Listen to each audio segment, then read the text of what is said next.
नहीं देती। अब आगे निक कहीं जा रहा था, तभी उसे रास्ते में रॉनी मिलता है, जो फिर से उसी दिन की तरह निक के सामने नोआ के बारे में खराब कमेंट करने लगता है। तो निक को गुस्सा आ जाता है और यहाँ सीन शिफ्ट होती है और हम निक को घर में देखते हैं, जहाँ उसके चेहरे पर चोट के निशान थे। इसका मतलब निक और रॉनी के बीच काफी लड़ाई हुई थी और अब निक पूल के पास खड़ा था और वो देखता है कि नोआ बाहर सो रही है। तो वो उसके पास जाता है और देखता है कि उसके पेट पर एक निशान है। ये देखकर वो उसकी पेट ढकने लगता है। तभी नोआ की नींद खुल जाती है और वो उसे एक जोर से पंच मार देती है, तो उसकी नाक से खून लगता है।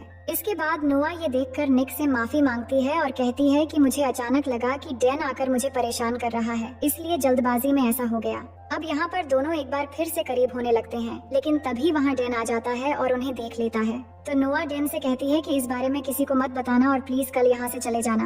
अब अगली सुबह नोआ की मोम उसे डैन की एक लेटर देती है और कहती है कि डैन वापस चला गया है। फिर आगे हम देखते हैं नोआ और निक अपने दोस्तों के साथ एक फाइट क्लब में जाते हैं, जहाँ निक भी आज फाइट करने वाला है। तो दोस्तों के अंदर जाने के बाद वो दोनों बातों बातों में यहीं पर किस करने लगते हैं और अब दोनों के लिए कंट्रोल करना बहुत मुश्किल हो रहा था। और जब भी एक दूसरे के पास आते हैं तो वो एक स्टेप आगे बढ़ने लगते हैं, मानो जैसे एक दूसरे के लिए एडिक्ट हो चुके थे। लेकिन तभी उसकी ओर दो दोस्त वहाँ एक दूसरी कार से आते हैं और वो निक और नोआ को देख लेते हैं, जिसपे निक का दोस्त उसे समझाने लगता है कि वो तुम्हारी स्टेप सिस्टर है, तुम्हें ऐसा नहीं करना चाहिए। इसके बाद सब क्लब के अंदर जाते हैं और यहाँ अब निक की फाइट करने की बारी आती है, लेकिन नोआ उसे फाइट करने से मना करती है क्योंकि लड़ाई झगड़ा उसे पसंद नहीं है। लेकिन निक नहीं मानता और फाइट करने के लिए चला जाता है और इस फाइट में निक जीतने लगता है। लेकिन नोआ ये सब देखकर बाहर आ जाती है और उसी समय निक का एक दोस्त भी नोआ के साथ बाहर आता है और बात करते हुए वो नोआ को किस करने लगता है। वहीं निक भी फाइट जीत जाता है और उसे फाइट के पैसे भी मिल जाते हैं। और फिर बाहर आकर ये देखकर उसे बहुत गुस्सा आता है और अपने उस दोस्त को धक्का देकर उसे डांट कर वहाँ से भगा देता है और नोआ से कहता है कि आइंदा किसी को भी करीब मत आने देना। लेकिन नोआ निक पर फाइट की वजह से गुस्सा होती है और उससे नाराज होकर कहती है कि हमारे दरमियान अब आगे कुछ नहीं होगा, इसलिए तुम आइंदा मुझसे बात मत करना। इसके बाद दोनों काफी दिनों तक एक दूसरे से दूर रहने लगते हैं, पर एक दूसरे को बहुत मिस भी करते हैं। फिर एक दिन निक के डैड उसे बताते हैं कि नोआ के डैड जोनस जेल से बाहर आ गया है और वो नोआ और उसकी मॉम रफेला को बहुत टॉर्चर करता था और नोआ के शरीर पर चोटों के निशान भी हैं जो उसके डैड के मार की वजह से हैं। फिर निक कहता है कि मैंने तो सुना था नोआ के डैड मर चुका है। तो उसके डैड कहते हैं कि नहीं, वो सालों से जेल में था और नोआ के बयान पर ही उसे पुलिस ने जेल में डाला था। लेकिन अभी 2 हफ्ते पहले वो बाहर आ गया है और वो अब कभी भी नोआ और उसकी मॉम को मारने की कोशिश कर सकता है, इसलिए मैं चाहता हूँ कि तुम हर वक्त नोआ का ख्याल रखो। नोआ एक पार्टी में होती है जहाँ वो बहुत ड्रिंक कर लेती है। दूसरी तरफ निक उसे ढूंढ रहा था और सबको कॉल करके नोआ के बारे में पूछ रहा था। और इधर क्लब में निक की एक दोस्त मस्ती में नोआ को एक अलमारी में बंद कर देती है, जिससे वो बहुत डर जाती है क्योंकि जब वो छोटी थी तब उसका सरफिरा बाप उसे ऐसे ही अलमारी में बंद करके रख दिया करता था। तभी वहाँ निक आता है और उसे अलमारी से निकाल कर घर लेके चला जाता है। नोआ इस इंसिडेंट से बहुत डरी हुई थी, इसलिए वो निक को अपने पास रहने के लिए कहती है।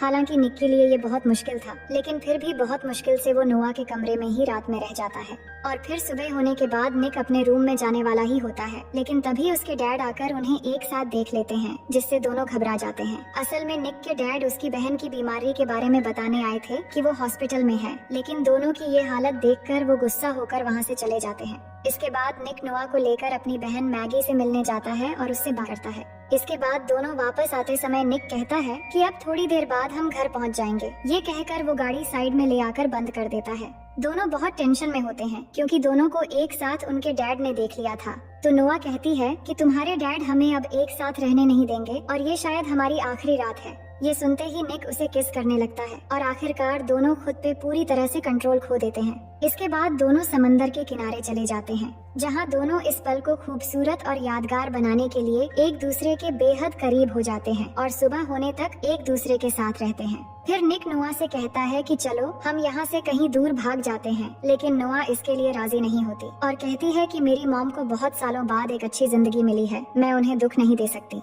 इसके बाद वो दोनों घर जाने लगते हैं। तभी बीच रास्ते में निक कार रोककर शॉप से कुछ लेने जाता है और इसी दौरान रॉनी आकर नोआ को बेहोश करके उसे किडनैप करके लेकर चला जाता है। जिसके बाद निक शॉप से बाहर आकर देखता है कि नोआ कार में नहीं है, तो वो परेशान हो जाता है और समझ जाता है कि नोआ की जान खतरे में है। इसके बाद निक अपने मॉम डैड को बताता है, तो वो पुलिस की हेल्प लेते हैं और पुलिस सीसीटीवी फुटेज चेक करती है, तो निक पहचान लेता है कि नोआ को किडनैप करने वाला रॉनी ही था। वहीं नोआ को देखते हैं, जिसको किसी और ने नहीं बल्कि रॉनी के जरिए उसके अपने डैड जोनस ने ही किडनैप करवाया है।